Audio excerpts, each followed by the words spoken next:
Hey guys, it is the Nerdy Movie Guy, and so today we're going to review Star Wars The Bad Batch, Season 3, Episode 13. So, we're getting really close to finale, and it's unfortunate that this episode felt like almost a filler, too. Same as last week's, but the thing with this episode is there was at least a lot of interesting stuff, similar to last week's. So, I think this is nearly a filler episode, but I think there's still enough to keep us interested and excited for what's to come.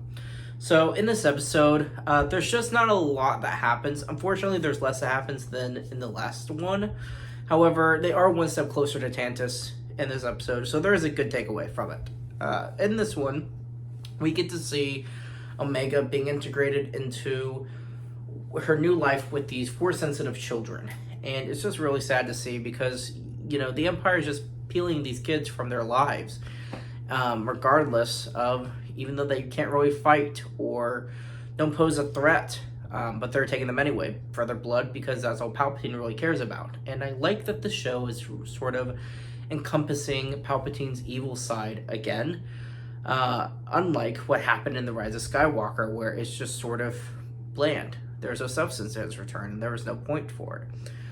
In Bad Batch, there's definitely a point to have Palpatine involved and a part of it. It makes you realize that with The Mandalorian, even though Palpatine's dead at that point, and in Bad Batch, he's not present in every episode, it kind of paints the picture of him being the background villain as he should be, again, so it's really cool. And in this episode, Omega is definitely trying to find a way out of the base. But it's different because last time she wanted to take the clones with her, but there's too many. She can't break out the entire facility and leave and finish off all the stormtroopers and blow up the base and leave. You know, she just had to go with Crosshair and Batcher. This time she has these children that she's taken with her. She's not leaving without them. Just like last time she wouldn't leave without Crosshair.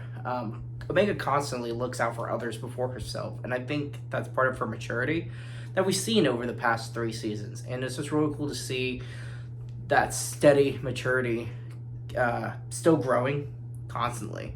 So it's really cool. She's becoming a fan favorite. She's one of my favorite characters on the show. And it just wasn't the case in season 1, but it is now. And it's really cool to see that kind of progression. With the Bad Batch, they are going one step closer to finding Tantus. And of course, it's this complicated process of getting to it. They have to go to this Imperial,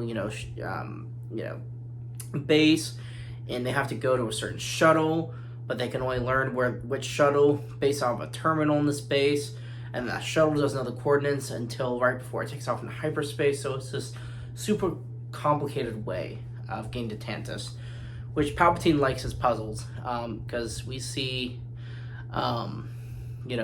Exegol in The Rise of Skywalker is a complicated place to get to, even though Kylo Ren found it, and the Rebellion found it, and everyone found it. But anyway, Exegol was hard to get to, and so was Tantus. So we kind of see a theme with the Empire there.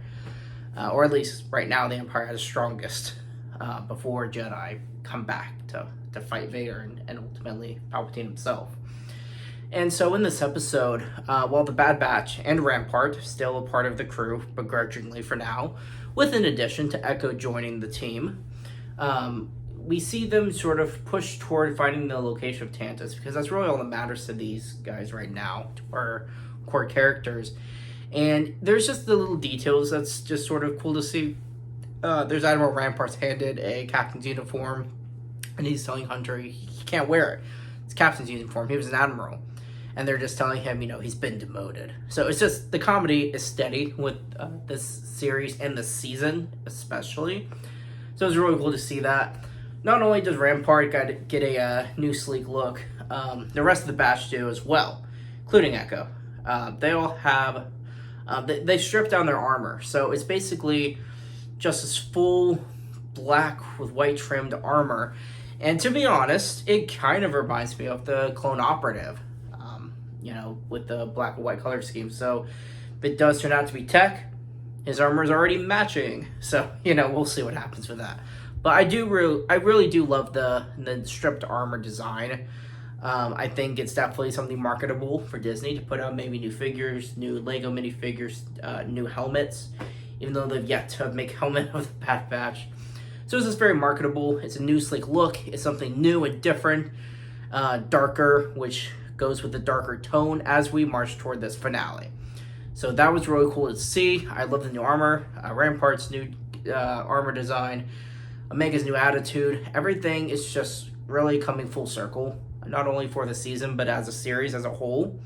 So it's almost disheartening to see us get so close to the finale, because I just want more Bad Batch episodes, but we get 2 more. And so I'm very worried. I know there's a lot to wrap up that they may not wrap up in this season, which I think Dave Filoni, as he did with Clone Wars, as he did with Rebels, and as he's doing with the Bad Batch, I think there's plenty of characters and stories that will be left over for other projects. And that sort of keeps the connectivity very much alive. So I think for the Bad Batch it works, because in Clone Wars and Rebels, there were plots and characters that were just left behind that should have had some resolve. But for Bad Batch, it almost makes sense, because all these characters and side stories that I'm saying are side pieces to the show, they were all used as a medium for information for the Bad Batch, getting them to Tantus.